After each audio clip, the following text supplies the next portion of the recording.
ఏ రాష్ట్రంలోనైనా అధికారంలో ఉన్న పార్టీకి స్థానిక సంస్థల ఎన్నికల్లో మరీ ముఖ్యంగా గ్రామ పంచాయతీ ఎలక్షన్లలో అత్యధిక స్థానాలు రావడం అనేది కామన్ అండి.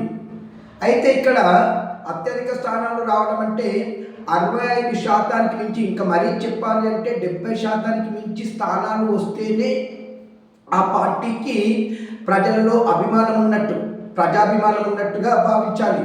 కానీ ప్రస్తుతం తెలంగాణలో స్థానిక సంస్థల ఎన్నికల్లో గ్రామ పంచాయతీ ఎలక్షన్లో ఎలా ఉందంటే కాంగ్రెస్ పార్టీకి 60% లోపే సీట్లు రావడం జరిగిందండి.